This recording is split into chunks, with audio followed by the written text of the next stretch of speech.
CM Revanth Reddy 6 గ్యారంటీలో మిగిలిన పథకాలను పట్టాలెక్కించడానికి కసరత్తు చేస్తున్నారు. జనవరి 26 నుంచి ఇందిరమ్మ ఇళ్ల నిర్మాణం ప్రారంభించనుంది. రైతు భరోసా, ఇందిరమ్మ భరోసా పథకాలను అమలు చేయనుంది తెలంగాణ సర్కార్. ఇక కొత్త రేషన్ కార్డుల జారీకి సిద్దమవుతోంది. కొత్త పథకాల అమలు, లబ్దిదారుల ఎంపికపై జిల్లా కలెక్టర్లకు దిశానిర్దేశం చేస్తున్నారు సీఎం రేవంత్ రెడ్డి. కొత్త పథకాల అమలు ఎలా ఉండనుంది? రైతు భరోసా మార్గదర్శకాలు ఎలా ఉండనున్నాయి? కలెక్టర్లకు సీఎం రేవంత్ రెడ్డి ఎలాంటి ఆదేశాలు ఇచ్చారు? ఇదే అంశాలపై ఇవాల్టి డిబేట్ లో చర్చిద్దాం. ఈ రోజు డిబేట్ లో మనతో పాటు డాక్టర్ చరణ్ కౌశిక్ గారు కాంగ్రెస్ నుంచి స్టూడియోలో సిద్ధంగా ఉన్నారు. నమస్తే అండి, వెల్కమ్ టు డిబేట్. అలాగే అనలిస్ట్ నర్రా విజయ్ గారు, కంబోజ వెంకటేశ్వర్ గారు బీఆర్ఎస్ నుంచి జూమ్ లైన్ లో సిద్ధంగా ఉన్నారు. నమస్తే అండి, welcome to debate. Charan Kaushik గారు, ముందుగా మీరు చెప్పండి. ఇప్పుడు సీఎం రేవంత్ రెడ్డి ఇక అభివృద్ధి మీద దృష్టి పెట్టాడనుకోవాలా? ఈ రోజు కలెక్టర్లతో జరిగిన రివ్యూలో ఇదే అంశంపై స్పష్టత వచ్చింది అనుకోవచ్చు. అంటే ప్రధానంగా రైతు భరోసా, ఎందుకంటే రైతు భరోసా సాయాన్ని వాస్తవ మేనిఫెస్టో 7,500 రూపాయలు ఇస్తానని చెప్పేసి మేనిఫెస్టోలో పెట్టినప్పటికీ రాష్ట్ర ఆర్థిక పరిస్థితి బాలేదు. రాష్ట్రమే కాదు, జాతీయ స్థాయిలో ఏకంగా జీడీపీ 8.2% నుంచి 6.2% పడ్డది. దాంతో అన్ని రంగాలు కుదేలైపోయిన పరిస్థితి. కాకపోతే నరేంద్ర మోడీ గారు, అదేవిధంగా నిర్మలా సీతారామన్ గారు అనాలోచిత నిర్ణయాల మూలంగా దేశంలో కార్పొరేట్ల ఆదాయం గణనీయంగా పెరుగుతూ ఉంది. ఎందుకంటే నిఫ్టీలో ఉన్నటువంటి కంపెనీల ఆదాయం 400% పెరిగింది. కానీ ఆ కంపెనీలో పనిచేసినటువంటి ఎంప్లాయీస్ శాలరీస్ పెంచలేదు. దాంతో మధ్యతరగతి ఆదాయం గణనీయంగా తగ్గింది.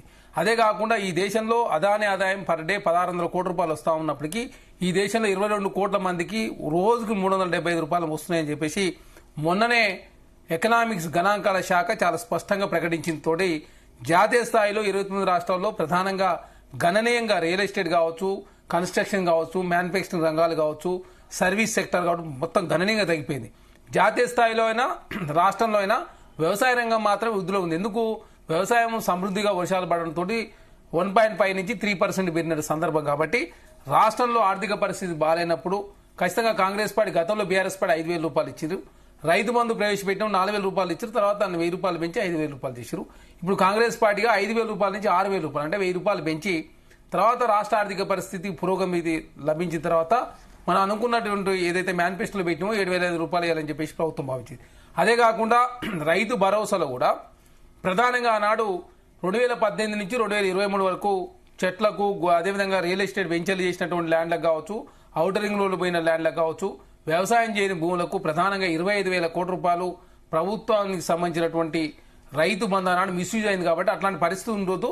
నిజమైన రైతుల మేలు జరగాల. వ్యవసాయం తెలంగాణ రైతాంగం మీద సీఎం దృష్టి పెట్టింది అనుకోవాలి. రుణమాఫీ, రైతు భరోసాకు అధిక ప్రాధాన్యత ఇస్తుంది. రుణమాఫీ, రైతు భరోసా, ఇంద్రమీన్లు, అదే కాక రైతు కూలీలకు కూడా కాంగ్రెస్ ప్రభుత్వం మేనిఫెస్టోలో 12,000 రూపాయలు ఇస్తామని చెప్పేసి మేనిఫెస్టోలో పెట్టిన ప్రతి నెల 1,000 రూపాయలు, అంటే 6 నెలలకు ఒకసారి అది పేమెంట్ 6,000 రూపాయలు, తర్వాత సంవత్సరానికి 12,000 రూపాయలు. కాబట్టి రైతు భరోసాను కావచ్చు, రైతు కూలీలను ఏ విధంగా గుర్తిస్తామని చెప్పేసి దానికి సంబంధించి కూడా కలెక్టర్ గారి సమావేశంలో చాలా స్పష్టంగా అది కూడా మాట్లాడి 20 రోజులు పని దినాలు ఇంద్రమ్మ, అదేవిధంగా ఏదైతే ఎన్ఆర్జీఎస్ స్కీమ్ ఉందో దాని ద్వారా మాత్రమే అది గుర్తించాలా.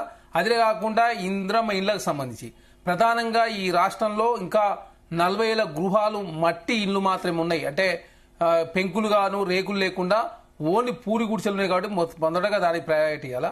తర్వాత మట్టి, రేకులు, తర్వాత పెంకులు ఉన్నటువంటి ప్రయారిటీ, వితంతులు కావచ్చు, వృద్ధులు కావచ్చు, వీళ్ళందరూ కూడా ప్రయారిటీ ఇవ్వాలని చెప్పేసి ప్రభుత్వము ఆ దిశగా చాలా సుదీర్ఘకాలం, అంటే చాలా అవర్స్ కలెక్టర్ గారి సమావేశం జరిగింది. అదే కాకుండా గురుకులాల్లో ఈ ఫుడ్ పాయిజన్ ఇవన్నీ కూడా జరుగుతున్నాయి. కాబట్టి కలెక్టర్లు కూడా ప్రత్యేక శ్రద్ధ వహించాలి. అదే కాకుండా యాదాద్రి కలెక్టర్ హనుమంతరావు గారు చాలా వాళ్ళ జిల్లాలో ఉన్నటువంటి గురుకులాలను కూడా విజిట్ చేస్తా ఉన్నారు. దాంతో అక్కడ రిజల్ట్ బాగుంది. మిగతా కలెక్టర్ కూడా ఆ విధంగా ముందుకు పోవాలని చెప్పేసి దిశానిర్దేశం ప్రధానంగా మీటింగ్ లో అటువైపుగా దిశానిర్దేశం చేశారు. Okay, right. నర్రా విజయ్ గారు, మీరు చెప్పండి. ఇప్పుడు రేవంత్ సర్కార్ ముందున్న అతిపెద్ద సవాల్ రైతు భరోసాకి సంబంధించి నగదు పంపిణీని ప్రభుత్వం ఎలా చేస్తుంది అనుకుంటున్నారు? నర్రా విజయ్ గారు. రైతు భరోసా, ఈ సంక్షేమ పథకాలకు సంబంధించినటువంటి అంశంలో ఫస్ట్ రైతు భరోసాకు సంబంధించినటువంటి దాంట్లో ప్రభుత్వం విశ్వసనీయత, నమ్మకం కోల్పోయినటువంటి అంశం. రీజన్ ఏంటంటే 15 వీళ్ళు ఇస్తా అన్నటువంటి రైతు భరోసా ఒక ప్రభుత్వం అంటేనే, ఓ ముఖ్యమంత్రి అన్నా, ఓ ప్రభుత్వం అన్నా, ఓ రాజ్యాంగ వ్యవస్థ అన్నా, ఒక పార్టీ, ఒక పొలిటికల్ పార్టీ అధ్యక్షునిగా హామీ ఇచ్చినటువంటి అంశం అనుకోవచ్చు, ఏదైనా కావచ్చు. ఈ అంశాలన్నిటి మీద, ఈ అంశాల మీద పూర్తిగా విశ్వసనీయత, నమ్మకం కోల్పోయినటువంటి దశ ప్రస్తుతం కనిపిస్తున్నది. ఎందుకంటే వీళ్ళు స్టడీ చేశారు. ఇప్పుడు ఉన్నటువంటి కాంగ్రెస్ పార్టీ ఏంటంటే రైతు బంధు, రైతు భరోసా ఇవ్వటానికి శ్రీధర్ బాబు నేతృత్వంలో మేనిఫెస్టో కమిటీ అనేది ఏర్పాటు చేశారు పార్టీ ఎన్నికలకు పోయేటువంటి సమయంలో. మాకు 60 సంవత్సరాల అనుభవం ఉన్నది, పరిపాలించినటువంటి అనుభవము. రాష్ట్రం యొక్క ఆర్థిక పరిస్థితి అణువు తెలుసు మాకు. రాష్ట్రంలో మేము ఎందుకంటే 60 సంవత్సరాలు పరిపాలించినాము, ప్రతి పైసా ఎట్లా వస్తుంది, ప్రతి 5 ఏళ్ళది ఏ రకంగా ఉంటది అనేది పూర్తిగా మాకు అవగాహన ఉండి మేము ఈ రైతు భరోసాకు సంబంధించినటువంటిది మేము హామీ ఇస్తున్నాము అని చెప్పి 1కి 2 సార్లు వరంగల్లో డిక్లరేషన్ ఇచ్చారు, రాహుల్ గాంధీ ఇచ్చారు. ఆ పార్టీకి సంబంధించినటువంటి పిసిసి అధ్యక్షుడిగా ఇక్కడ ఇవ్వడం జరిగింది. అది 100 రోజుల్లోనే చేస్తామన్నటువంటి విషయం కూడా చెప్పడం జరిగింది.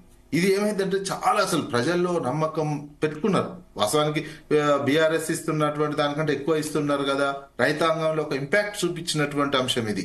బీఆర్ఎస్ పార్టీ మీద కంటే చాలా ఒక 7,500 ఇస్తాము అని చెప్పి 15,000 ఇస్తామనేసరికి చాలా ఇంపాక్ట్ చూపించి ఆ రంగంలో ఉన్నటువంటి ఆ వర్గం అంతా కూడా కాంగ్రెస్ వైపు మొక్కినట్టు కనిపించింది. మన ఖమ్మం, మహబూబ్నగర్, అదేవిధంగా నల్గొండ చూసినట్లయితే. అయితే ఒకేసారి వీళ్ళు ఒక సంవత్సరం డిలే చేశారు. సంవత్సరం డిలే చేసిన తర్వాత ఇచ్చినటువంటి పథకం ఏంటంటే తగ్గించి ఇస్తున్నటువంటిది. దీంతో నమ్మకం పోయినటువంటిది. ఇంకొకటి చెప్తున్నారు గ్రోత్ రేటు. ఇదంతా మన తెలంగాణ యావరేజ్ జాతీయ స్థాయిలో అభివృద్ధి రేటు ఎప్పుడైనా 11 ఉంది. జాతీయ స్థాయిలో 7, 5, 6 ఉన్నా మనది 10 ఏళ్ల కాలంలో నిరంతరం అది 10-11% తోటి గ్రోత్ రేట్ ఉంటూ కనిపిస్తుంది. ఈ సంవత్సరం ఎందుకు తగ్గింది? మరి ఈ సంవత్సరమే తెలంగాణ గ్రోత్ రేటు తగ్గుతుంది, ఆదాయం పడిపోతుంది, కొనుగోలు శక్తి పడిపోయింది. ప్రజల్లో కొనుగోలు శక్తి ఎందుకు పడిపోయింది? ప్రజల్లో కొనుగోలు శక్తి పడిపోవటానికి ప్రభుత్వం తీసుకున్న విధానాలే ప్రధానమైనటువంటి కారణము. ప్రజల కొనుగోలు శక్తి పెడితే నీకు వచ్చే ఆదాయం వస్తుండేది. హైదరాబాద్ తీసుకున్నటువంటి హైదరాబాద్ ఆదాయం మొత్తం పడిపోయినటువంటి అంశం కనిపిస్తుంది. ఎప్పుడైనా పడిపోయింది హైదరాబాద్ ఆదాయం? నీకు కోవిడ్ వచ్చినా ఇంకేది వచ్చినా నేషనల్ యావరేజ్ చూసుకున్నా, భారతదేశం అంతా నేషనల్ యావరేజ్ చూసినా మనది నేషనల్ యావరేజ్ కంటే డబుల్ ఉన్నటువంటి దాదాపు 11% తక్కువ. ఎప్పుడు కోవిడ్ ఉన్నప్పుడు తగ్గింది కొంచెం. అట్లాంటి సిచ్యువేషన్ అది కూడా జాతీయ స్థాయి లెవెల్లో తగ్గలే. అప్పటికి కూడా మనం వృద్ధి రేట్లో బాగున్నాం. ఇవన్నీ మర్చిపోయి ప్రస్తుతం ఏంటంటే రైతు భరోసాకు సంబంధించినటువంటి దాంట్లో విశ్వసనీయత కోల్పోయినటువంటి విషయంగా ప్రజల్లో అభిప్రాయపడుతున్నారు. వాళ్ళు ఇచ్చినటువంటి వాళ్ళకే నష్టం. అది పార్టీకి సంబంధించినటువంటి విషయంలో ఎంత పెద్ద 120 సంవత్సరాల కాంగ్రెస్ పార్టీ చరిత్ర, గతంలో మేము 60 సంవత్సరాలు పరిపాలించినామని రాజ్యాంగబద్ధంగా ప్రభుత్వం, వైపు ముఖ్యమంత్రి హోదా, ఇవన్నిటి మీద ఏకదమ్ వీళ్ళు విశ్వసనీయతను బొందబెట్టినట్టే కనిపిస్తుంది. అది ఆ పార్టీ సమీక్షించుకోవాల్సినటువంటి అవసరం. ప్రజలైతే చాలా తీవ్రం. ప్రస్తుతానికి ఏదో ఇస్తే తీసుకుంటుండొచ్చు, ఏదన్నా వేరే తీరుగా సాటిస్ఫైడ్ ఉంటుండొచ్చేమో, కానీ మేజర్ గా విశ్వసనీయత, నమ్మకం మీద మాత్రం దెబ్బపడ్డది. Okay, right. ఇక డిబేట్ లో శంకరొల్ల రవికుమార్ గారు బీజేపీ నుంచి జాయిన్ అయ్యారు. నమస్తే సార్, వెల్కమ్ టు డిబేట్. ముందుగా వెంకటేశ్వర్లు గారు మీరు చెప్పండి, ఇప్పుడు కొత్త పథకాల అమలుకు సంబంధించి లబ్ధిదారుల ఎంపికపై జిల్లా కలెక్టర్లకు ఈ రోజు సీఎం దిశానిర్దేశం చేశారు కాబట్టి ముఖ్యంగా రైతు భరోసా ఎవరికి దక్కుతుంది, ఎవరికి రాదనేది సీఎం రేవంత్ రెడ్డి ఇప్పటికే దీనిపై స్పష్టత ఇచ్చారు కదా, మీరేం చెప్పదలుచుకున్నారు? వెంకటేశ్వర్ గారు. Good evening genius viewers and తోటి ప్యానల్ మెంబర్స్ కు. కాంగ్రెస్ హామీలు ఎలా ఉన్నాయంటే మేడం, ఎగ్జామ్ బిఫోర్ ట్యూషన్ పోయే వాళ్ళు ఎగ్జామ్ అయిపోయినాక ట్యూషన్ పోయినట్టుంది. 6 హామీలకు సంబంధించిన దాంట్లో ఒక్క హామీ కూడా నెరవేర్చలేదు. ఒక బస్సు ఫ్రీ అనేది నెరవేర్చారు, అది రూరల్ లో ఉన్న వాళ్ళకు బస్సు ఏం మైలేజ్ వచ్చినట్టు కనబడట్లేదు. అర్బన్ లో ఉన్న వాళ్ళకు డిస్ట్రిక్ట్ హెడ్ క్వార్టర్స్ లో హైదరాబాద్ లో కొంత మేరకు ప్రైవేట్ ఉద్యోగులకు ఇన్కమ్ ఉన్న వాళ్ళకే అది బెనిఫిట్ గా జరుగుతుంది తప్ప అంత పెద్ద బెనిఫిట్ జరిగినట్టు ఏం కనబడట్లేదు. ఇంకొకటి ఏంటంటే, మిత్రుడు నా తోటి ఉద్యమకారుడు మా ఫ్రెండ్ కౌశిక్ ఏం చెప్తున్నాడంటే, కాంగ్రెస్ పార్టీ రైతు పక్షపాతి అని చెప్తున్నాడు. మీరు రైతులకు ఏమి ఇవ్వకముందే రైతు పండుగని మహబూబ్ నగర్ లో చేసుకున్నారు.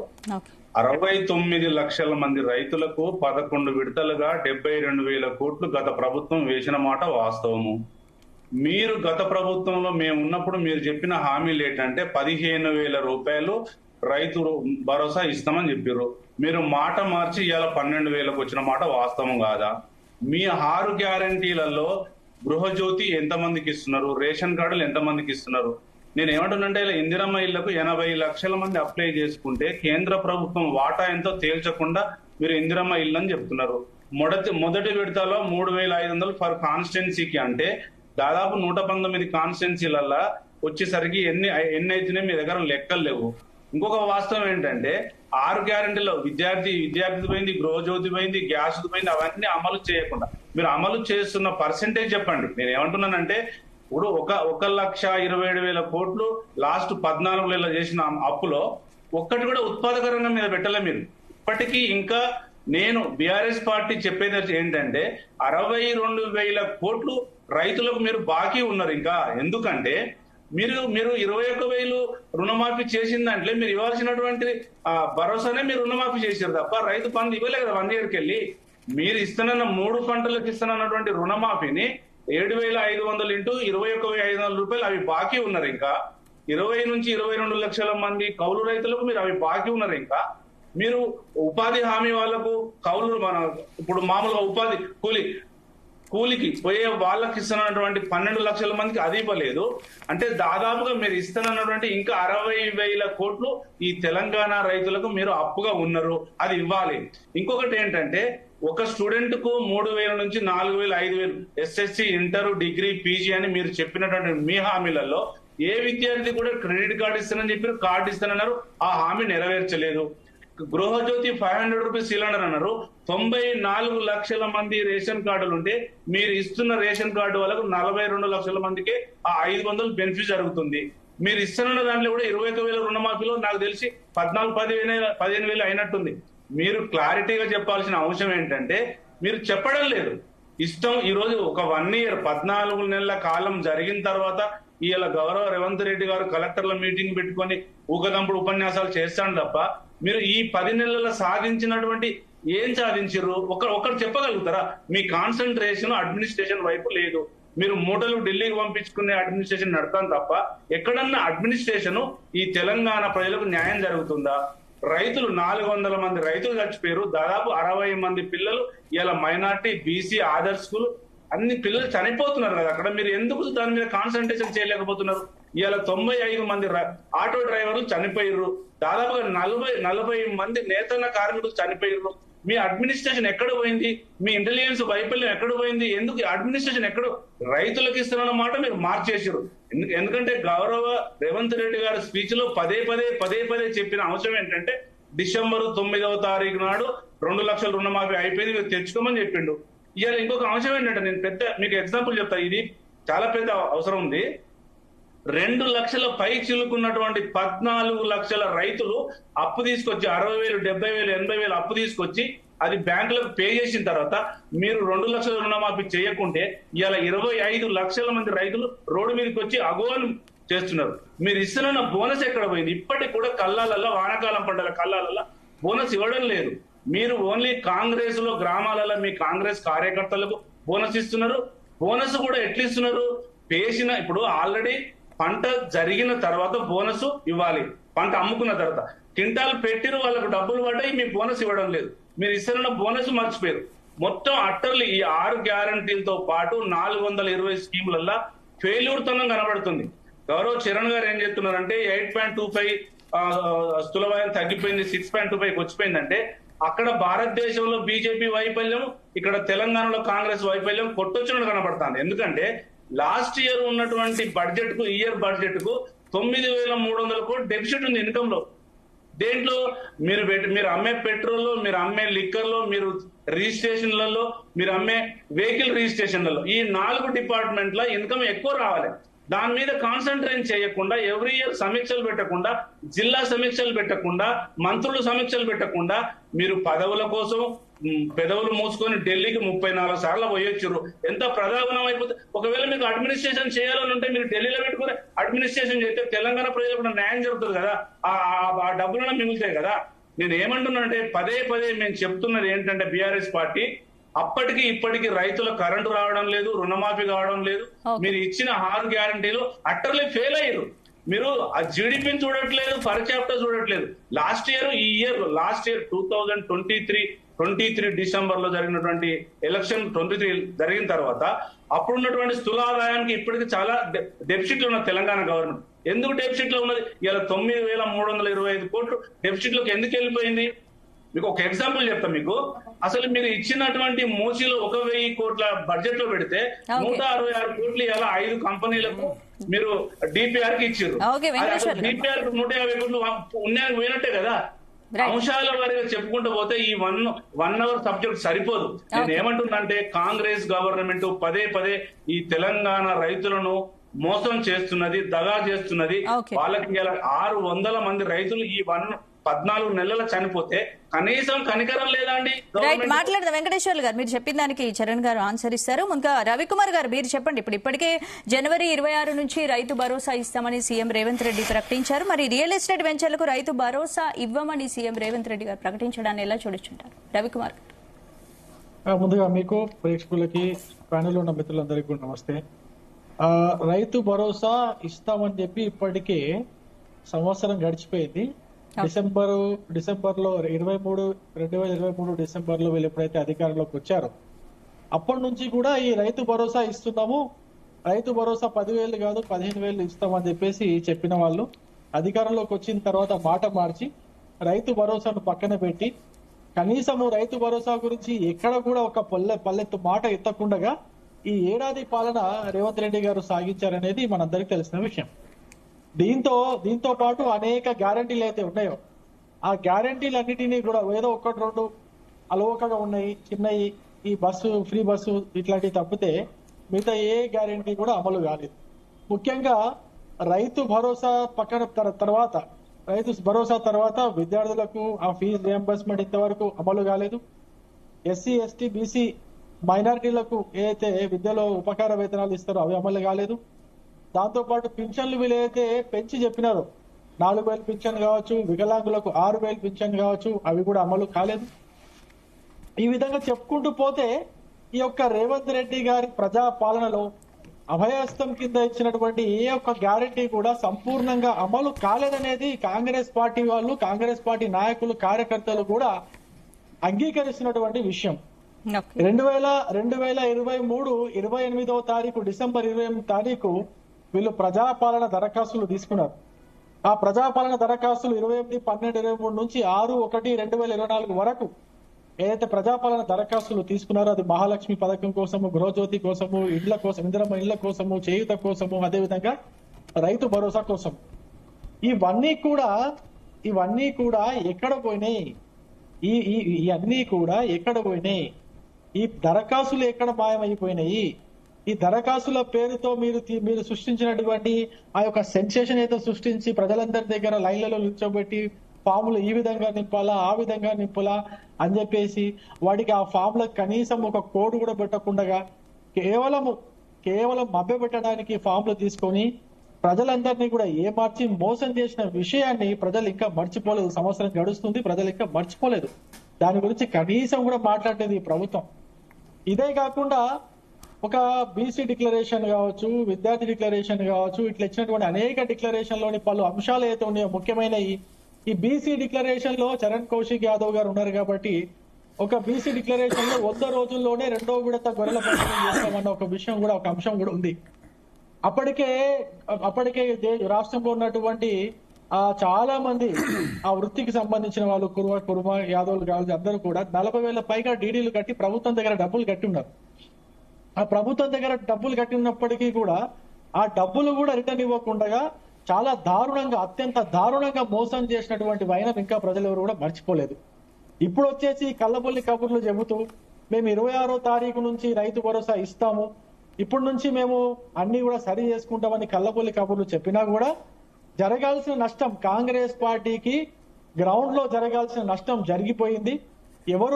ప్రజలు ఎవరు కూడా మిమ్మల్ని నమ్మే పరిస్థితి లేరు. రేవంత్ రెడ్డి ఉత్త మాటకారే గాని పనిమంతుడు కాదు అనేది ప్రజలందరికీ కూడా అర్థమైపోయింది. కాబట్టి ఇప్పటికీ ఇంకా వార్తలు వస్తున్నాయి. మరి అది ఎంతవరకు నిజమో అనేది కాంగ్రెస్ ప్రభుత్వము బయట పెట్టాలి, రాష్ట్ర ప్రభుత్వం బయట పెట్టాలి. 1,32,000 కోట్ల రూపాయలు ఇప్పటికే ఈ సంవత్సర కాలంలోనే అప్పు తీసుకొచ్చినామని చెప్తున్నారు. మరి 1,32,000 కోట్లు మీరు అప్పు తీసుకొచ్చేసి ఇప్పటికీ కూడా ఈ ఫీజు రియంబర్స్మెంట్ బకాయిలు ఇంతవరకు తీర్చలేదు. అదే విధంగా ఈ విద్యా సంస్థలు నడుస్తున్నటువంటి అద్దె భవనాల్లో నడుస్తున్నటువంటి ఈ విద్యా సంస్థల యొక్క అద్దెలు కూడా ఇంతవరకు చెల్లించలేదు. ఆ యజమానులు వచ్చేసి ఆ యొక్క విద్యా సంస్థల్ని తాళాలు చేసుకునే పరిస్థితి వచ్చింది. అంతేకాకుండా ఈ ఫీజు రియంబర్స్మెంట్ కాకుండా ఉపకార వేతనాలు కేంద్ర ప్రభుత్వము ఎస్సీ ఎస్టీ ఉపకార వేతనాలు ఒక 250 కోట్లు కేంద్ర ప్రభుత్వం రిలీజ్ చేస్తే రాష్ట్ర ప్రభుత్వం మ్యాచింగ్ గ్రాంట్ కింద తన వంతు ఏదైతే రిలీజ్ చేయాలో ఆ మొత్తం రిలీజ్ చేయకుండా ఎస్సీ ఎస్టీ విద్యార్థులను ఎంతగా దారుణంగా ఇబ్బంది పెడుతుందో మీరు అందరూ చూస్తూనే ఉన్నారు. అంతేకాకుండా ఈ 6,000 పింఛను దివ్యాంగులకు 6,000 పింఛన్ ఇస్తా అని చెప్పినారు. పాపం దివ్యాంగులందరూ కూడా ఎంతో ఆశతో కాంగ్రెస్ పార్టీకి ఓటేసినారు. ఆ 6,000 దివ్యాంగుల పింఛను కూడా కనీసం దానికి అమలు చేయడానికి ఎన్ని డబ్బులు అయితే అండి? దివ్యాంగులకు 6,000 అమలు చేయడానికి ఎంత డబ్బు అవుతుంది? ఆ డిపిఆర్ కి 147 కోట్లు, ఇంకో దానికి 100 కోట్లు 1000 కోట్లు వెచ్చిస్తున్నారే కానీ ఈ యొక్క సంక్షేమం కోసము, ప్రజల కోసము, పేదవాళ్ళ కోసము ఈ పాలన ప్రజాపాలన పేరు చెప్పినటువంటి ఈ యొక్క ప్రభుత్వం ఎక్కడ కూడా ఆలోచించట్లేదు అనేది మనకు చాలా స్పష్టంగా అర్థమవుతుంది. ఒక రకంగా నేను చెప్పాలంటే ఒక రకంగా అంటే ఇప్పుడు నేను గ్రౌండ్ లో తిరుగుతూ ఉంటాను. నేను ఎప్పుడు కూడా నేను మొత్తం నియోజకవర్గాల్లో గ్రామాల్లో తిరుగుతుంటాను కాబట్టి నేను విషయాలు చెప్పగలుగుతున్నా. గ్రామాల్లో మాత్రము కాంగ్రెస్ ప్రభుత్వానికి తీవ్రమైన వ్యతిరేకత వచ్చిందనే మాట వాస్తవం. అది ఒక రాజకీయంగా ఒక ప్రతిపక్ష పార్టీగా నాకు చెప్తే నేను ఓకే ఫైన్, బట్ ప్రజలు పడుతున్న ఇబ్బందులను ఈ రాష్ట్ర ప్రభుత్వం గమనించాలా, దాని తగ్గట్టుగా పని చేయాలని చెప్పేసి నేను కోరుకుంటున్నా. ఏ విషయంలోనైనా అది మీరు సంక్షేమం కావచ్చు, అభివృద్ధి కావచ్చు, రోడ్లు వేస్తామని చెప్పిరండి. పాపము ఎలక్షన్ టైంలో మీ అభ్యర్థులు, మీ ఎమ్మెల్యేలు, మంత్రులు, ఇప్పుడున్నటువంటి మంత్రులు ఎవరు కూడా తిరగలేకపోయినారు నియోజకవర్గాల్లో. ఈ రోడ్లు ఇట్లా ఉన్నాయని చెప్పేసి రోడ్లు చూపించి మరి ఈ రోడ్లను మేము రాగానే వేస్తామని చెప్పి ఒక గ్రామంలో కూడా ఇంతవరకు ఒక గంప మట్టి తీసింది లేదు, ఒక గంప కంకరేసింది లేదు, ఒక సిమెంట్ సంచేసింది లేదు. ఇంతవరకు ఒక్క గ్రామంలో కూడా రోడ్డు పనులు మొదట పెట్టలేదండి. ఎక్కడ అభివృద్ధి చేస్తారు వీళ్ళు? ఎక్కడ పనులు చేసుకుంటూ ఉంటారు? పోనీ వీళ్ళు ఏమైనా కనీసము ఈ అడ్మినిస్ట్రేషన్ అయినా సఖ్యంగా నడుస్తుంది, పాలన అయినా సక్రమంగా నడుస్తుంది అనుకుంటే అట్లా కూడా లేదు. లా అండ్ ఆర్డర్ ఇష్యూ ఒక జాతీయ పార్టీ, కేంద్రంలో అధికారంలో ఉన్నటువంటి పార్టీ, ఇది 3వ టర్మ్ లో అధికారంలో ఉన్నటువంటి పార్టీ రాష్ట్ర కార్యాలయం పైన ఒక 200 మంది గుండాలు, గంజాయి కట్టేటోళ్ళు, మత్తు పదార్థాలు వాడేవాళ్ళు వచ్చి దాడి చేస్తే ఈ పోలీస్ శాఖ ఏం చేస్తుంది? ఈ ప్రభుత్వం ఏం చేస్తుంది? నిద్రపోతుందా అండి? అంత దారుణంగా దాడి చేసి, రాళ్లు విసిరేసి, కట్టెలతో దాడి చేసి తలలు పగల కొడితే ఈ రాష్ట్రంలో శాంతి భద్రతలు ఉన్నాయనుకోవాలా? ఈ ప్రభుత్వం పనిచేస్తుంది అనుకోవాలా? ఈ ప్రభుత్వాన్ని నడిపించే ఉద్దేశం ఉందనుకోవాలా? ఏమనుకోవాలా? మళ్ళీ గాంధీ పేరుతో రాజకీయాలు చేస్తారు వీళ్ళు. అహింస అంటారు. అహింస అని చెప్పేసి రాజకీయాలు చేసే ఈ కాంగ్రెస్ పార్టీ, గాంధీ భవన్ అని చెప్పేసి పేరు పెట్టుకున్నటువంటి ఈ కాంగ్రెస్ పార్టీ ఇతర పార్టీల కార్యాలయాల పైన దాడి చేసి వాళ్ళని గాయపరిచి తలలు పగలగొట్టే సిద్ధాంతాన్ని అలవరుచుకుందా ఈ రాష్ట్రంలో? అర్థం కావట్లేదు. ఇటు ఏ విధంగా చూసినా సంక్షేమము, అభివృద్ధి, అదే విధంగా పాలన కూడా గాలికి వదిలేసి శాంతి భద్రతలు లేకుండా, మీకు తెలుసు ఈ సంవత్సరం మొత్తం మీరు లెక్క పెట్టుకుంటే ఒక ఆలయం పైన దాడి కావచ్చు, అదే విధంగా ఇంకొక ఆలయం పైన దాడి కావచ్చు, అదే విధంగా జరుగుతున్నటువంటి మర్డర్లు కావచ్చు, ఆ మహిళల పైన జరుగుతున్నటువంటి ఆకృత్యాలు కావచ్చు, ఇట్లా లెక్క పెట్టుకుంటూ పోతే ఏ దాంట్లో కూడా సక్రమంగా లేనటువంటి ప్రభుత్వం ఈ ప్రభుత్వము. ముఖ్యమంత్రిగా రేవంత్ రెడ్డి గారు ఫెయిల్ అయ్యారనేది మనకు చాలా స్పష్టంగా అర్థమవుతుంది. ఈ యొక్క ఫెయిల్యూర్ సీఎం ని ఇంకెన్ని రోజులు కాంగ్రెస్ పార్టీ భరిస్తుందో, ఈ రాష్ట్ర ప్రజలు భరించాలో మనకు అర్థం కావట్లేదు. ఒకటి మాత్రం చాలా స్పష్టంగా చెప్పదలుచుకున్నా, మార్పు కోసం అని వచ్చినటువంటి ఈ కాంగ్రెస్ పార్టీ తెలంగాణ ప్రజల బ్రతుకుల్ని పెనంలో నుంచి పొయ్యిలో పడేసింది అనేది మాత్రం చాలా స్పష్టంగా నేను చెప్పగలుగుతున్నా. అటువంటి పరిస్థితుల్లో తెలంగాణ ప్రజలకు ఎటు పాల్గొని పరిస్థితి కనిపిస్తా ఉంది. వచ్చే స్థానిక సంస్థల ఎలక్షన్ లో కాంగ్రెస్ పార్టీ ఖచ్చితంగా కర్రు కాల్చి వాత పెడతారనేది మాత్రం మనం స్పష్టంగా గమనించాం. రైట్. శరణ్ గారు, ఇప్పుడు ఎన్నికల ముందు సంవత్సరానికి 10,000 ఇస్తామని 15,000 ఇస్తామని చెప్పి ఇప్పుడు 12,000 ప్రకటించడాన్ని విపక్షాలు తీవ్రంగా విమర్శిస్తున్నాయి. దీని మీ సమాధానం? ఇప్పుడు మేడం 4 ఏళ్ల కనిష్ట వృద్ధి రేటు అంటే ఈ 4 సంవత్సరాల కాలం ఏనాడు లేని విధంగా కనిష్టానికి పడిపోతే ఎనలిస్ట్ మాట్లాడతాడు, తెలంగాణకి ఏం సంబంధం అని మాట్లాడుతాడు. ఏమన్నా అర్థం ఉందా మాట్లాడే దాంట్లో? నిర్ణయాలు ఎట్లా తీసుకుంటూ తెలియదా? కనీసం అర్థం చేసుకోవాలా? నిన్న రిపోర్ట్ చదువుకుంటే తెలుస్తుంది. ఎనలిస్ట్ కూర్చొని ఏకంగా బీఆర్ఎస్ పార్టీ సైడ్ మాట్లాడినది మాత్రం అది నిజమైపోతుందా? 8.2% జీడీపీ ఎక్కడ, 6.2% ఎక్కడనే నాకు అర్థంగా కడతా. ఆ ఎఫెక్ట్ తెలంగాణ మీద ఉండదా? ఏమన్నా అర్థం చేసుకో. రియల్ ఎస్టేట్ ఎందుకు బయటపోయిందో తెలియదు. మేనిఫెస్టో రంగం ఎందుకు కుదేలేదో తెలియదు, ఎందుకు మధ్యతరగతి ఆదాయం గణనీయంగా తగ్గుతో తెలియదు. ఒట్టిన కూర్చొని నీ ఇష్టం వచ్చిన బీఆర్ఎస్ సైడ్ మాట్లాడితే ఏమన్నా కరెక్ట్ అయిపోతాయి. అనలిస్ట్ అంటే ఎట్లా మాట్లాడాలా? కనీసం ఉండాలి కదా, కూర్చొని మాట్లాడేటప్పుడు కొంచెం జ్ఞానము ఎవరైనా అర్థం చేసుకుని మాట్లాడాలి. ఎనలిస్ట్ అనేవాడు న్యూట్రల్ గా మాట్లాడాలి. భారతీయ జనతా పార్టీ నరేంద్ర మోడీ గారు నరేంద్ర మోడీ గారు తీసుకున్న నిర్ణయాల మూలంగా దేశం కుదేలైపోయి 8.2% గ్రోత్ రేట్ 4 సంవత్సరాల కనిష్ట స్థాయికి దిగజారింది. ఈ దేశంలో మధ్యతరగతి ఆదాయం గణనీయంగా తగ్గుతా ఉంది. 22 కోట్ల మందికి రోజుకు 375 రూపాయలు వస్తుంది. అదానికి రోజుకు 600 కోట్ల రూపాయలు వస్తుంది. నిఫ్టీలో ఉన్న కంపెనీల ఆదాయం 400% పెరిగిందని చెప్పేసి మొన్ననే కేంద్ర గణాంకాల శాఖ చాలా స్పష్టంగా రిపోర్ట్ ప్రకటిస్తే అది చూడకుండా తెలంగాణ రాష్ట్రం ఎట్లా తగ్గుతుంది? దేశంలో మురుస్తున్న పరిస్థితి ఆధారంగా తగ్గుతుంది కదా. ఏది పడుతుంది చెప్పండి. వారు మాట్లాడేది నేను మాట్లాడుతున్నా, వాళ్ళు ఎట్లా వస్తారు? ఆపాల్సిందే ఎవరైనా. ఆయన చాలాసేపు మాట్లాడారు, మేము అన్ని మాట్లాడతాం. ఏదో ఫెయిల్యూర్ ప్రధానమంత్రి మేమా, ఫెయిల్యూర్ ముఖ్యమంత్రి మరి తెలంగాణ కాంగ్రెస్ పార్టీ. చెప్పండి, స్టడీ చేసిరా కనీసం? అరే మొన్న రిపోర్ట్ ఇచ్చింది చాలా స్పష్టంగా, నరేంద్ర మోడీ గారు ఫెయిల్ అయిపోయారు ప్రధానమంత్రి. వాళ్ళు అడుగుతారు మేడం, వాళ్ళు అడగాల్సిన అవసరం లేదు. నేను మాట్లాడు, నా ఫ్రేమ్ టైం ఇది. వాళ్ళు అడగాల్సిన అట్లాంటే నేను 100 అడుగుతా. వాళ్ళు మాట్లాడు, వాళ్ళ టైం అంతా ఓవర్ అయిపోయింది మేడం. Time is over. నా టైంలో నేను మాట్లాడుతున్నాను. దయచేసి నేను సమాధానం చెప్తున్నా ప్రభుత్వం నుంచి. మేమంట ఫెయిల్యూర్ ముఖ్యమంత్రి. ఎక్కడ ఫెయిల్యూర్ అంటే చర్చ చేద్దామా? ప్రధానమంత్రి నరేంద్ర మోడీ గారు వచ్చిన తర్వాత ఈ దేశంలో ఏం జరిగింది మీరు మీకు తెలియకపోతే తెలుసుకోండి. ఒట్టినో వచ్చి రాజకీయాలు ఏదో మాట్లాడతాం, ఏదో ప్రధాన ముఖ్యమంత్రి అంటే ఎక్కడ వెళ్ళండి నాకు అర్థం కాక చర్చ చేద్దామా? 10 సంవత్సరాలు ఏం చేసింది బీఆర్ఎస్ పార్టీ, కాంగ్రెస్ పార్టీ ఏం చేసింది, ప్రధానమంత్రి 10 సంవత్సరాలు ఏం చేసింది చర్చ చేస్తాం. మరి ఎందుకని మాట్లాడేది? ఒట్టినే మైక్ దొరకగానే సిగం వచ్చినట్టు మాట్లాడితే కరెక్ట్ కాదు. దేశంలో వాస్తవ పరిస్థితి మాట్లాడు. ఏం ఎనలిస్టా మాట్లాడకు, కనీసం ఉండాలి మీరు మాట్లాడడం.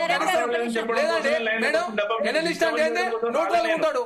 న్యూట్రల్ మాట్లాడిన బీఆర్ఎస్ పార్టీ సైడ్ దేశంలో ఏం జరుగుతుందో తెలియదు. వచ్చిన వచ్చి కూర్చొని మన ఆర్బీ నేను మొన్ననే గణాంకాల శాఖ రిపోర్ట్ ప్రకటించింది కదా, కనీసం ఉండాలిగా జీడీపీ తగ్గిదట, తెలంగాణ ఆదాయం ఎట తగ్గుదని మాట్లాడుతున్నారు. రైతు భరోసా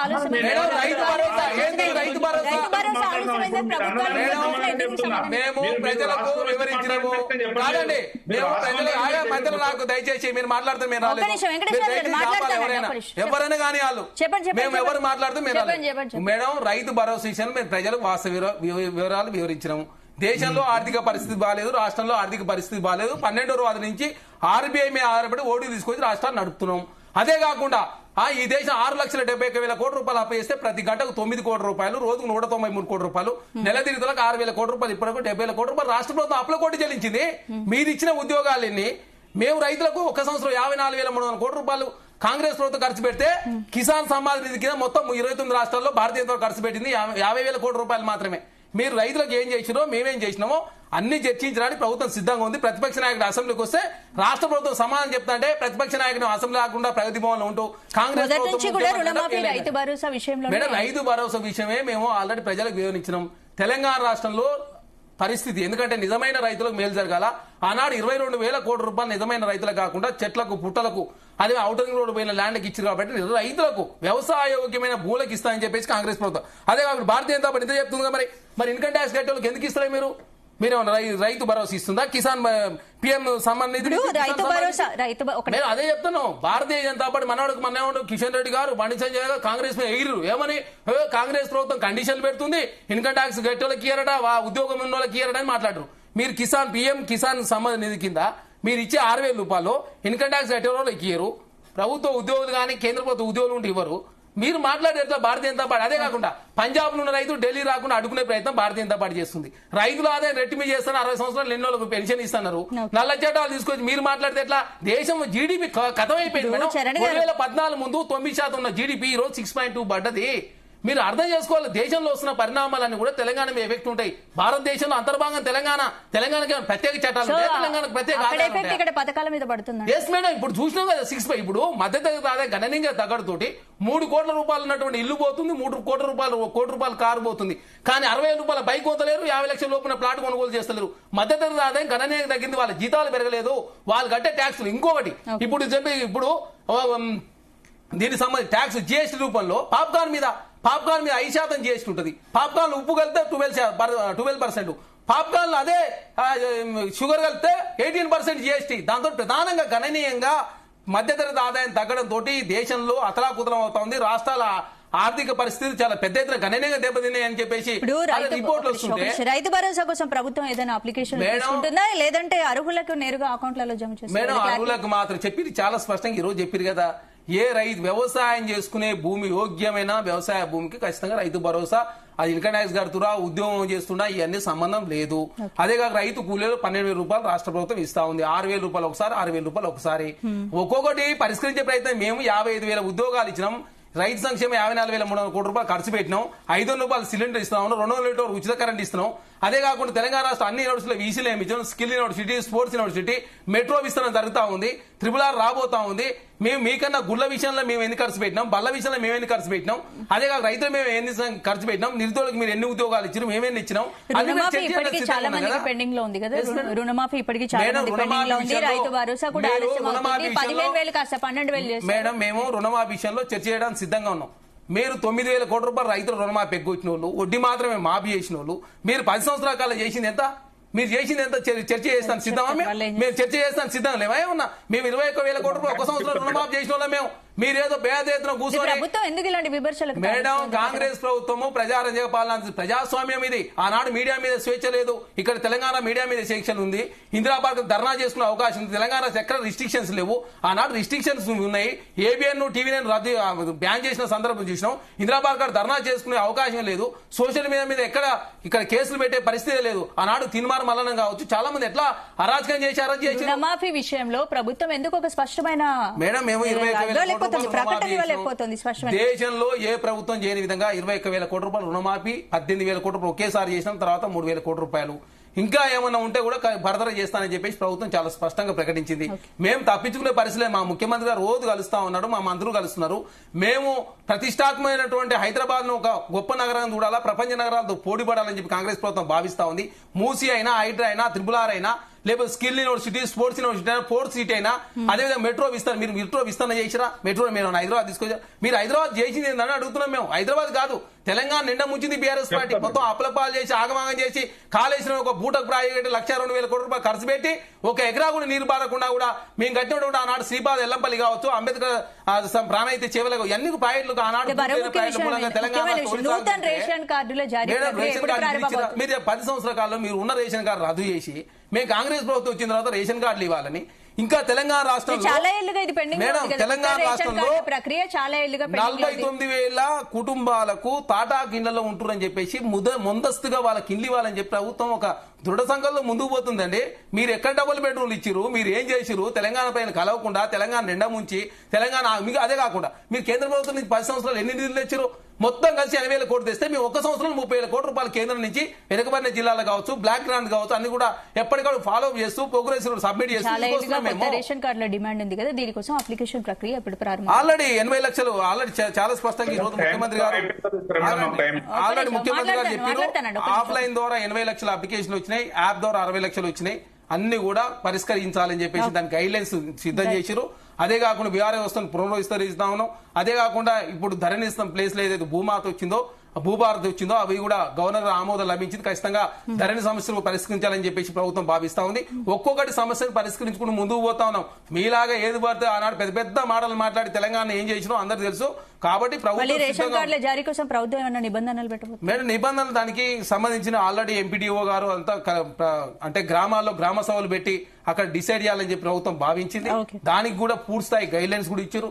అదే కాకుండా ఎన్ఆర్జీఎస్ స్కీమ్ నే అదేవిధంగా వ్యవసాయ కూలీలుగా గుర్తించడానికి 20 days పనిచేసి ఉండాలని చెప్పేసి చాలా స్పష్టంగా గైడ్ లైన్స్ అన్ని కూడా సబ్ కమిటీ ఏర్పాటు చేసి రైతు భరోసా విషయంలో కూడా సబ్ కమిటీ బట్టి విక్రమార్క గారు చైర్మన్ గా, మెంబర్ గా శ్రీధర్ బాబు గారు, పొంగులేటి శ్రీనివాసరెడ్డి గారు, తుమ్మల నాగేశ్వరరావు గారు అన్ని 9 జిల్లాలు విజిట్ చేసిన తర్వాత ఎట్లా ఇస్తే భరోసా బాగుంటుందని చెప్పేసి ప్రభుత్వం ఒక మంచి ఉద్దేశంతో ముందుకు పోతున్న ప్రభుత్వాన్ని బదనాలు చేసే ప్రయత్నం, ప్రతిసారి విమర్శ చేసే ప్రయత్నం. ఎనలిస్టులు ఏంటంటే మీరు ఎనలిస్టు కరెక్టే, ఆ భారతీయ జనతా పార్టీ ఏడుస్తుంది, కాంగ్రెస్ ప్రభుత్వం ఏడుస్తుంది, బీఆర్ఎస్ పార్టీ ఏడుస్తుంది. ఎన్ని మాట్లాడి కొట్టినాయి కాంగ్రెస్ ప్రభుత్వం మీద. మీరు బీఆర్ఎస్ పార్టీ అయితే మాకు అభ్యంతరం లేదు, బీఆర్ఎస్ పార్టీ నాయకులు మాట్లాడుతుంటే వాళ్ళ పార్టీ వాళ్ళు మాట్లాడ మాకు అభ్యంతరం లేదు. కొట్టిన దేశంలో వస్తున్న పరిస్థితులు తెలంగాణ మిగతా రాష్ట్రాలకు భిన్నంగా ఉంది. ఇది తెలంగాణ భారతదేశం అంతర్భాగం కాదా? తెలంగాణలో జీడీపీ అంతా వర్తించి తెలంగాణ కదా ఏంటది? వెంకటేశ్వర గారు చెప్పండి, మాట్లాడండి. చెప్పండి ఇప్పుడు గౌరవ్ శరణ్ గారు మాట్లాడిన దాంట్లో అన్ని తప్పులు మాట్లాడుతున్నాడు. దేనికి తప్పులు ఉన్నాయి చర్చ చేద్దాం రండి. మరి మేము రాజకీయాలు వదిలేస్తారండి. మరి ఏం తప్పు మాట్లాడారు? ఏం మాట్లాడతారండి? నాకు అర్థం కాదు. తప్పులకు మాట్లాడతారు. చెప్పండి, నేను చెప్తాం అన్నిటికీ. మీరే మాట్లాడుకోండి. మరి చెప్పండి చెప్పండి చెప్పండి. తప్పులు ఉన్నాయంట. నేను రాజకీయాలు వదిలేస్తా, మీరు మాటలు వదిలేస్తారా? చెప్పండి. మరి వడ్డే ఎందుకు మాట్లాడారా? తప్పులు మాట్లాడారు మాకేందండి? ఏమన్నా తప్పులు మాట్లాడతారు మాకేంది? వాస్తవాలు మాట్లాడుతున్నాను. చెప్తా మా వాస్తవాలు ఏంటి తప్పులు ఏంటి ఒక నిమిషం చెప్పండి, చెప్తా నేను. చెప్పండి వెంకటేశ్వర్ గారు. 1,27,000 కోట్లు అప్పు చేసింది, ఏ బుక్కలో వచ్చినా సమాధానం లేదు. హైదరాబాద్ డెవలప్మెంట్ ఈ 1,20,000 కోట్ల మేము ఉంటామా? మరి చెప్పండి, ఎందుకే అనవసరం మాట్లాడేది? మీకు 1,20,000 కోట్ల రూపాయలు కాంగ్రెస్ ప్రభుత్వం అప్పు చేస్తే మేము రాజకీయాలు తప్పుకుంటాం, తెలంగాణ వదిలిపెట్టిపోతాం. మేము ఎందుకు మాట్లాడుతూ మీరు అప్పు మేడం మాట్లాడే సంఖ్య నీకు అది ఆధారం లేదు, చూపి. ఎందుకు మాట్లాడు? మన అసెంబ్లీలో మేము చేసిన అభ్యంతో మా ఆర్థిక ప్రకటించారు కదా. ఎందుకంటే ప్రెస్టేజ్ పోతారు. నేనెందుకు ప్రెస్టేజ్ లేదు? మీరేదో వచ్చేసి ఎట్టినే బట్టగాల్చి మీరే 10 నిమిషాలు టైం తీసుకున్నాం, మాకు 10 నిమిషాలు టైం ఇవ్వాలి కదా. ఇంతకు ముందు ఆల్రెడీ మీ టైం అంతా ఓవర్ అయిపోయింది. శరణ్ గారు ప్లీజ్. నేను మాట్లాడిన టైం నువ్వు మాట్లాడిన పెట్టి పెట్టమనండి మేడం. ఇప్పుడు నేను ఏమంటున్నానంటే, మేము ఇచ్చిన హామీలు వాళ్ళు ఇచ్చిన హామీలు, ముందు బడ్జెట్లు వాళ్ళ ప్లాన్ లేకుండా విపరీతమైన హామీలు ఇచ్చిన మాట వాస్తవం కాదా? మేము ఎస్ఆర్డిపిల కింద 36 ప్రాజెక్టులు హైదరాబాద్ డెవలప్మెంట్ కాదా? ఎస్టీపీలు కట్టిన మాట వాస్తవం కాదా? కమాండ్ కంట్రోల్ రూమ్ కట్టిన మాట వాస్తవం కాదా? సెక్రటరీ మాట కట్టిన మాట వాస్తవం కాదా? మీరు స్థూలాదాయము మీరు బాగు చేస్తారు, మాతో కావట్లేదనే మీ చేతిలో మా గవర్నమెంట్ పెట్టినప్పుడు మీరేం చేస్తున్నారు? ఇప్పుడు మేము తప్పు చేస్తామంటేనే కదా మీకు గవర్నమెంట్ ఇచ్చింది ప్రజలు. మీరు ఆ గవర్నమెంట్ కాపాడు కోసం మాట్లాడాలి తప్ప మొత్తం మీరు శుద్ధ బదులు చెప్తే చర్చలో తప్పు కదా. నేను ఏమంటున్నానంటే, మీరు ఏం చేశారు అంటున్నారు. మీరు రైతులకు ఇవ్వాల్సినటువంటి రుణమాఫీ, రైతు బంధునే రుణమాఫీ చేశారు. ఇప్పుడు 1 year కి ఎందుకు ఇవ్వట్లేదు? ఎందుకు సమాధానం చెప్పండి. మీరు 93 లక్షల మంది రేషన్ కార్డు ఓటర్లకు 2,500 రూపాయలు గృహజ్యోతి ఇస్తానన్నారు. ఒక్కరికన్నా ఇచ్చిన సంవత్సరంలో మీరు ఇస్తున్నటువంటి తులం బంగారం పెళ్లి రేపనంగా నాకు చెప్తే మీకు తులం బంగారం పంపిస్తా, 1,00,000 రూపాయలు పంపిస్తాను. రేవంత్ రెడ్డి గారి కమిట్మెంట్ ఎక్కడ పోయింది? ఈ రాష్ట్రంలో ఇప్పటికీ 14 లక్షల పెళ్లిళ్ళు జరిగితే ఒక్కరు కూడా తులం బంగారం ఇవ్వలేదు. ఈ రాష్ట్రంలో జరుగుతున్నది విధ్వంసకరమైనటువంటి పాలన జరుగుతుందని నా అభిప్రాయం. ఎందుకంటే మీ దగ్గర సమాధానం లేక దొంగతరుడు వ్యవహారాలతో ఓ స్క్రిప్ట్ రాసుకొని వచ్చి తులాదాయము ఆదానితో కలిసింది మీరేవంత్ రెడ్డి. మేమేమైనా కలిసినావా? ఏ రోజున ఆదాని ఈ రాష్ట్రంలోకి అడుగు పెట్టిండా? మీరు కాళేశ్వరం గురించి చెప్తారు. కాళేశ్వరంలో ఎన్ని టన్నెలు వచ్చినాయి, ఎంత కరెంట్ ఉంది, ఏమైనా మీకు తెలుసా? ఎంత ఉత్పత్తి జరుగుతుంది అనేది ఉత్పాదక రంగం మీద పెట్టింది మేము. మాకు ఆల్రెడీ ఉమ్మడి ఆంధ్రప్రదేశ్ 77,000 కోట్లు అప్పులు పెట్టినాయి. మీరు కార్పొరేషన్ లో యాడ్ చేస్తున్నారు. అంత అవగాహన లేకుండా మాట్లాడొద్దు. నేనేమంటుంటే, చర్చ గంటసేపు పెట్టి కాంగ్రెస్ వాళ్ళకి 20 నిమిషాలు ఇస్తే మిగతా బీజేపీలో బీఆర్ఎస్ లో పరిస్థితి ఏంది? మీరు మాట్లాడుకుంటూ పోతున్నంటే మేము వినుకుంటా పోవాలా? ఇది చర్చ, సీరియల్ కాదు కదా. నేను ఏమంటున్నంటే, మీరు రైతులను దగా చేస్తున్నారు. మీరు అంటున్నారు కదా 6,000 ఇస్తున్నాని. ఇప్పుడు 8 నెలల క్రాప్ ఉంది. 8 నెలల క్రాప్ ఉంటుంది, పత్తి, మిర్చి, కంది. ఆ 8 నెలల క్రాప్ ను మీరు మీ కమిట్మెంట్ లో ఒకటే క్రాపా 2 క్రాప్లా ఒకసారి ఇస్తారా 2 సార్లు ఇస్తారా? మీరు ఏమైనా చెప్పిర్రా? ఇంకొకటి, మీరు చర్చలో రెవెన్యూ మినిస్టర్ గారు అసెంబ్లీలో ఏమని బంగాళాఖాతంలో మేము ధరణిని వేసేసినామని, ఇప్పటికి కూడా ధరణి ఇంకా ఇంప్లిమెంట్ అవుతుంది. నిన్న మీ గవర్నర్ గారు ఆమోదం తెలిపిండు 2024 రెవెన్యూ యాక్ట్ కు. దాంట్లో మీరు ఎన్ని తప్పులు ఉన్నాయి, మొత్తం తప్పులతో తడక. మీ రెవెన్యూ యాక్ట్ తప్పులు తడక. మీరు చేస్తున్నది ఏంటిది? మీరు సాదా పైన ఇంప్లిమెంట్ చేస్తామంటున్నారు. మీరు కాలం 12లో మీరు 38E తీసుకొస్తామంటున్నారు. మీరు కౌలు రైతు తీసుకొస్తారు. మీరు కౌలు రైతులను తీసుకొస్తే మళ్ళా పాత చట్టం వచ్చినట్టే కదా. మీరు ఏం తెలంగాణ ప్రజలకు చేసిన మీరు మేలేంటిది? ఒక్క మేలు చెప్పండి, ఒక్కటి, కనీసం ఒక్కటి.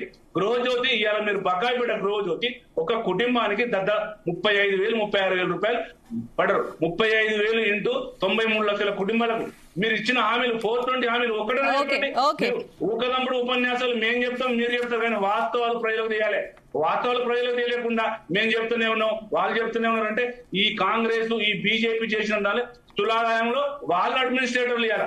మాతోనే కాకనే కదా మీకు ఇచ్చింది పరిపాలన. మీరు బాగా చేస్తారని మీకు ఇచ్చింది. ఏడుంది మీ పరిపాలన? ఎక్కడుంది మీ పరిపాలన? ఇదా మీ పరిపాలన?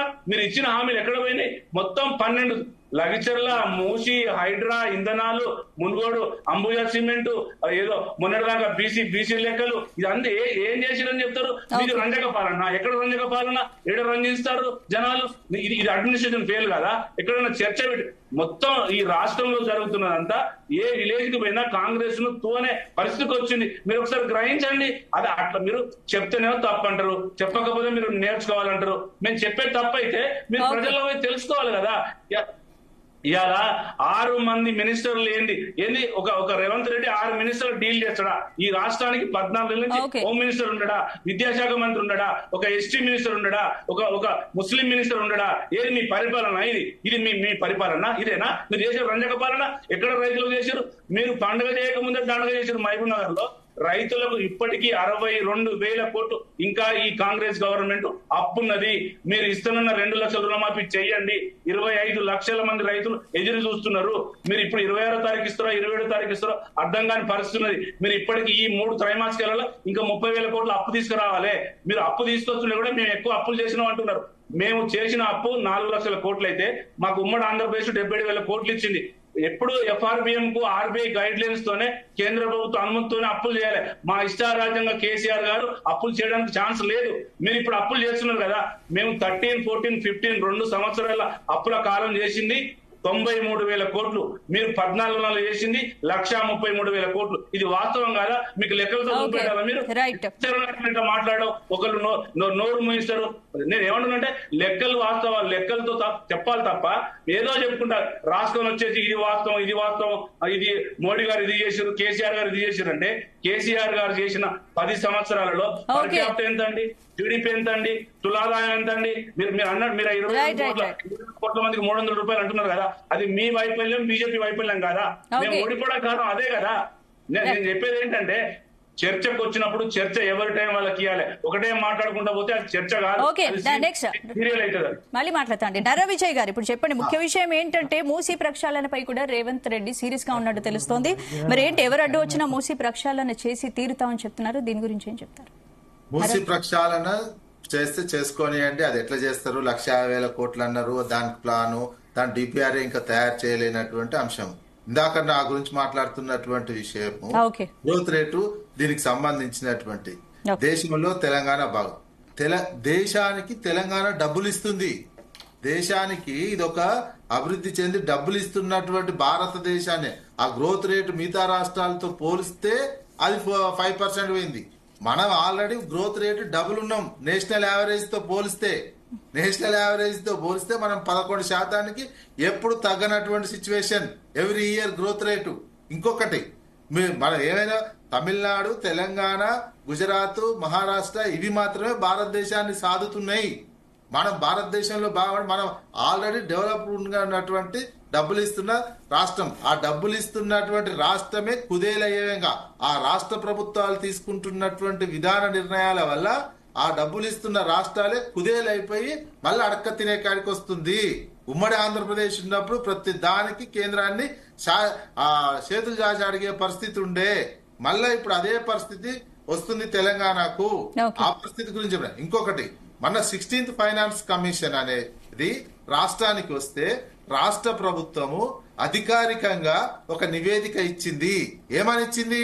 మా తెలంగాణ రాష్ట్రం 2014 ఏర్పడినప్పటి నుంచి ఇప్పటి వరకు మేము ఇప్పుడు ఉన్నటువంటి ముఖ్యమంత్రి నేతృత్వంలో ఆర్థిక శాఖ ఇచ్చినటువంటి వినతి పత్రం ఏంటంటే, మేము 2014 నుంచి మా రాష్ట్రం తెలంగాణ రాష్ట్రం 2014 నుంచి ఇప్పటి వరకు ఆర్థిక క్రమశిక్షణ పాటిస్తున్నాము, ఎక్కడా మేము అధిక అప్పులు చేయలేదు అని స్వయంగా నివేదిక ఇచ్చినటువంటి ప్రభుత్వం ఇప్పుడు ఉన్నటువంటి ప్రభుత్వం. మళ్ళీ వీళ్ళు రాజకీయంగా ఇట్లా మాట్లాడుతుంటారు. ఇంకొకటి, అప్పులకు సంబంధించి నిన్నగాక ఈయన జరిగిన అసెంబ్లీ సమావేశాల్లోనే బట్టి విక్రమార్క గారి స్పీచ్ చూస్తే తెలుస్తుంది. మేము ఈ ఏడాది కాలంలో ఎంత అప్పు చేసినాం అనేది ఆయనే చెప్పినటువంటి విషయం. ఇప్పుడు ఏంది, ఇది అన్ని FRBM పరిధికి రావద్దనే ఉద్దేశంతో కొన్ని లోన్స్ భూములు కుదువబెట్టి ఇప్పుడు 10,000 కోట్లు తెచ్చి ఇంకో 10,000 కోట్లు రెడీగా పెట్టుకున్నారు. మొత్తం దాంతో ఇప్పుడు ఈ 10,000 కోట్లు కూడా కలిపితే 1,40,000 కోట్లు అవుతున్నది ఈ ఏడాది కాలంలో చేసినటువంటి అప్పు. ప్లస్ మీరు మూలధన వ్యయం ఎట్లా పెడుతున్నారు? మూలధన వ్యయం మొత్తం లేనే లేదు, మొత్తం పడిపోయింది మూలధన వ్యయం మీద. మీరు ఓన్లీ కాంట్రాక్టర్లకు బిల్లులు చెల్లించినటువంటి అంశమే ప్రధానమైనటువంటి అప్పు కింద ఉన్నది. అక్కడ క్లియర్ గా కనిపిస్తూనే ఉన్నటువంటి అంశము. ఈ రకంగా చేసుకుంటూ ఈ రకమైనటువంటి వాస్తవాలు మాట్లాడితే వీళ్ళు ఏంటంటే వీళ్ళు ఇచ్చినటువంటి హామీలు నెరవేర్చలేక ప్రశ్నించినటువంటి ఎవరైనా ఉంటే చాలా ఇష్టం ఉన్నట్టు తిట్టడం, వీళ్ళది తిట్టడము, బూతులు మాట్లాడము ఉన్నటువంటి విషయం కనిపిస్తుంది. అందుకే రాష్ట్రానికి, ఎందుకంటే వీళ్ళ అనుభవం వీళ్ళు చెప్పుకున్నటువంటి అంశమే. మేము 60 సంవత్సరాల అనుభవం. Sridhar Babu manifesto committee chairman చేసి మేము మొత్తం స్టడీ చేసినాం. రాష్ట్రం ఉన్న అప్పు అనుము తెలుసుకునే మేము హామీ ఇస్తున్నాం. భవిష్యత్తు కూడా ఆలోచించి ఎట్లా ఉంటది అభివృద్ధి, ఏ రకంగా ఉంటది అని చూసుకునే వచ్చినాం. భారతదేశంతో మిగతా రాష్ట్రాలతో పోల్చుకుని మనమే భారతదేశానికి డబ్బులు ఇస్తున్నాం. ఇంకా ఆ మాత్రం మనం ఈ మాత్రం ఉన్నాం కాబట్టి వాళ్ళది అంత 5%. నారాయణ విజయ్ గారు మళ్ళీ మాట్లాడండి, టైం తక్కువగా ఉంది. రవికుమార్ గారు మాట్లాడతారు. రవికుమార్ గారు చెప్పండి. ఇప్పుడు మూసీ ప్రక్షాళనపై కాంగ్రెస్ ప్రభుత్వం చాలా సీరియస్ గా ఉంది కాబట్టి ఇలాంటి పరిస్థితుల్లో అసలు మూసీ ప్రక్షాళన సాధ్యమే అంటారు? నాకు అదే అర్థం కావట్లేదండి. ఇప్పుడు అర్థం కాని విషయం ఏంటంటే ఈ ప్రభుత్వం యొక్క ప్రాధాన్యతలు ఏంటి అనేది అర్థం కాని విషయం. మూసీ ప్రక్షాళన, మూసీ పునరుజ్జీవన కోసము 1,50,000 కోట్ల రూపాయలు ప్రాధాన్యత ఉందా? ఈ ప్రభుత్వానికి ఇది ప్రాధాన్యత క్రమంలో ఉంటే మిగతా మీరు ఇచ్చినటువంటి హామీలు కావచ్చు, లేదా అంతకుముందు ఉన్నటువంటి ఏదైతే పింఛన్లు కావచ్చు, ఫీజు రియంబర్స్మెంట్లు కావచ్చు, రైతు భరోసా లాంటి పథకాలు కావచ్చు, దళిత బంధు లాంటి పథకాలకి మీరు అన్ని కూడా కంటిన్యూ చేస్తా అని చెప్పినారు. ఆ గొర్రెల పథకం కావచ్చు, అన్ని కంటిన్యూ చేస్తాము లేదా ఇంకా పెంచి ఇస్తామని చెప్పినటువంటి ఈ గ్యారంటీల పరిస్థితి ఏంటి? వాటికి ఎందుకు ప్రాధాన్యత ఇవ్వట్లేదు అనేది మా ప్రశ్న. సరే, ఇంకో విషయం, దీనికి చరణ్ కౌశిక్ గారు మంచి ఆన్సర్ ఇస్తారు. ఏంటంటే అది సిసి అనేది పబ్లిక్ పీపీపీ పద్ధతిలో తీసుకొస్తున్నాము, మేమేం చేయట్లేదు అంటారు. సరే, ఓకే, దాని గురించి మళ్ళీ మాట్లాడాల్సిన అవసరం ఏముంది? ఒక డిపిఆర్ ఉంది, ఒక మూసీ రివర్ ఫ్రంట్ బోర్డు ఒక డిపిఆర్ ఉంది.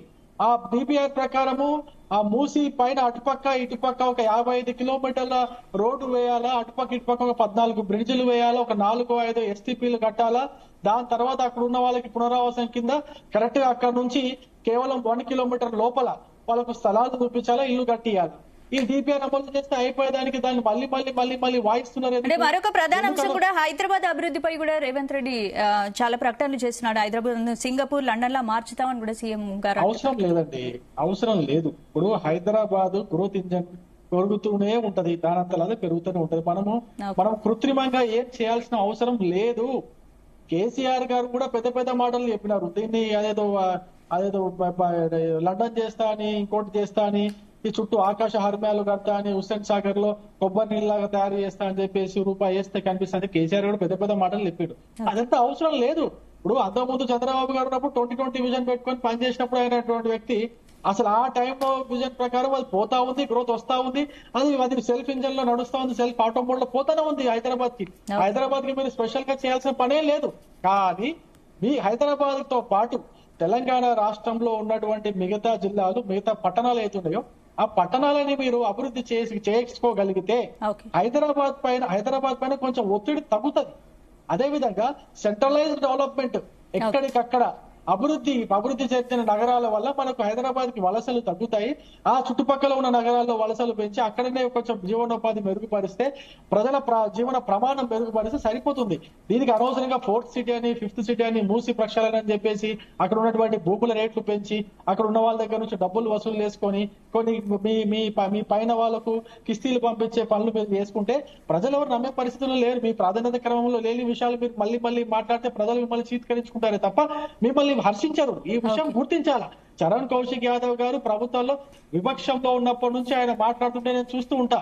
ఆయన ఇప్పుడు ఆయన ఒక సలహానే అనుకోండి, వేరే ఏమీ లేదు. ఆయన ఇప్పుడు మాట్లాడుతూ ఒక మాట అన్నాడు, మైక్ అంతే చాలు, మైక్ దొరికిందని శివం వచ్చినట్టు మాట్లాడితే ఎట్లా అంటే ఎవరు మాట్లాడుతున్నారు? ఆయన ఆ మాట అనగానే నాకు ఆయనే గుర్తుకొచ్చింది. మైక్ దొరకగానే శివం వచ్చినట్టు మాట్లాడతారు చరణ్ కౌశిక్. అది మిమ్మల్ని మీరే అనుకున్నట్టు అనిపించింది కానీ ఏదో మమ్మల్ని ఏదో అంటున్నట్టు అనిపించలే. ఇంకో విషయం కూడా చెప్తున్నా, 30,000 కోట్ల రూపాయలు 30,000 కోట్ల రూపాయలు కేంద్ర ప్రభుత్వం నుంచి తీసుకొచ్చినవని చెప్పి చరణ్ కౌశిక్ గారు మాటల్లో చెప్పినారు.